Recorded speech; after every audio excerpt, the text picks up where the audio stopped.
नमस्कार, welcome back to Nikita's next CAD series. So आज आपण बघणार आहोत ड्राफ्ट कमांडचा यूज. चला स्टार्ट करूया. फर्स्ट मी स्केच मध्ये एक रेक्टेंगल ड्रॉ करून घेते.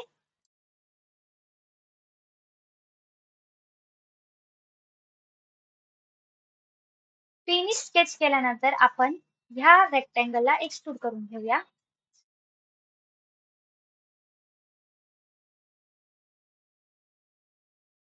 आता फर्स्ट आपण जाणून घेऊया ड्राफ्ट कमांडचा यूज कशासाठी केला जातो. सो ड्राफ्ट कमांडचा यूज व्हर्टिकल फेसेसला स्पेसिफिक अँगल देण्यासाठी केला जातो. म्हणजे सपोज ह्या व्हर्टिकल फेसला मला इन्क्लाइन करायचं आहे, सो आपण ड्राफ्ट कमांडचा यूज करणार आहोत.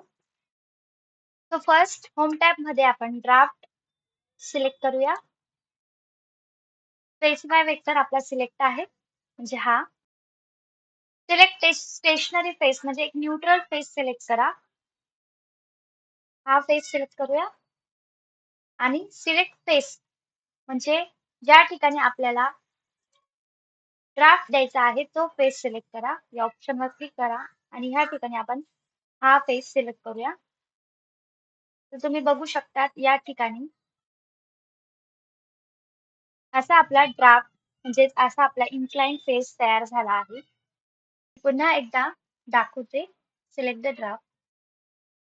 तर लास्ट ड्राफ्ट मध्ये आपला हा वेक्टर सिलेक्ट होता, म्हणजे हा फेस सिलेक्ट केला की ह्या साईडला असा ड्राफ्ट तयार झाला. आता आपण वेगळा वेक्टर सिलेक्ट करणार आहोत. सपोज मी हा झेड एक्सिस वाला वेक्टर सिलेक्ट केला. नेक्स्ट मी हा स्टेशनरी फेस सिलेक्ट केला आणि देन या पद्धतीने तुम्ही बघू शकतात या साईडला आपला ड्राफ्ट क्रिएट झाला आहे. सो या पद्धतीने तुम्ही वेक्टर चेंज करून तुम्ही फेसेसला ड्राफ्ट देऊ शकतात. बघू शकतात या पद्धतीने. आय होप तुम्हाला ड्राफ्ट कमांडचा यूज नक्की समजला असेल. नेक्स्ट व्हिडिओमध्ये आपण शेल कमांड बघणार आहोत.